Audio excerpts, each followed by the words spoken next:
Imagine a spice so valuable that a single pound could buy you a horse, a small farm, or even a year's rent.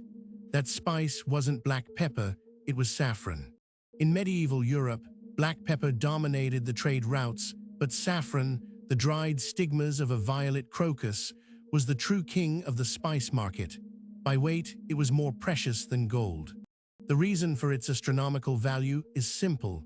Each saffron crocus flower yields only 3 tiny red stigmas, which must be hand-picked and dried within hours of blooming.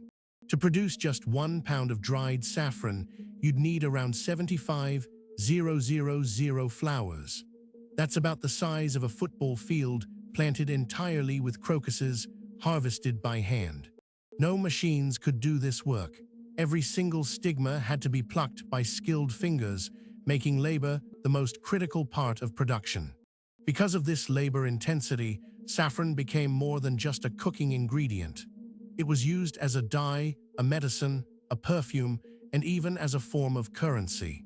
In 14th century England, saffron was so universally accepted that landlords accepted it as rent payment. Tenants could literally pay their dues with a handful of crimson threads. It was also often used as a bribe or a gift for royalty, more impressive than gold itself, because it was rarer and more delicate. Physicians of the time prescribed saffron for everything from plague to melancholy, and it was one of the most common ingredients in medieval apothecary jars. The spice was also a symbol of status. If your food was golden yellow, you weren't just rich, you were showing off. But where did this precious spice come from? The best saffron came from the Mediterranean, from kingdoms like Persia, Greece, and later, Spain and Italy. Venice, the great trading hub of the Middle Ages, became the dominant broker for saffron in Europe, shipping it to France, Germany, and England. The saffron route was dangerous.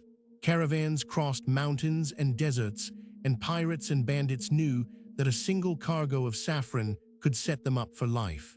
It wasn't just the supply that was risky, the demand was almost insatiable. European kings and wealthy merchants would pay almost any price for a consistent supply. So Europe tried to grow its own.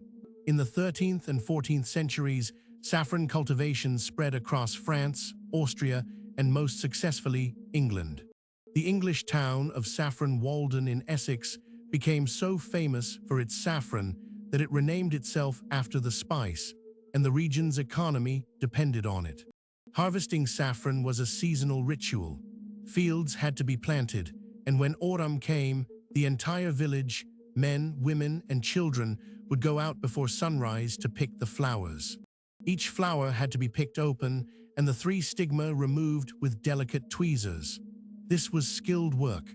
A careless hand could tear the saffron and ruin its value. But then came the Black Death in the mid-14th century, the most devastating pandemic in European history, killing tens of millions of people. The plague wiped out huge portions of the rural workforce, and saffron cultivation required precisely that: skilled, intensive labor. Without enough workers, the fields couldn't be harvested. As the population collapsed, so did the saffron industry. Fields were abandoned, and the specialized knowledge of cultivation and processing was lost in many regions. By the 15th century, Europe's saffron production had largely collapsed, and the spice had to be imported again from Persia and the East, at even higher prices than before. So the next time you see a tiny jar of saffron threads in a market, remember, each one of those dried stigmas carries the weight of a medieval economy, a labor-intensive craft, and a story of how a simple flower could be worth more than gold, until a plague changed the world forever. Subscribe for more stories like this.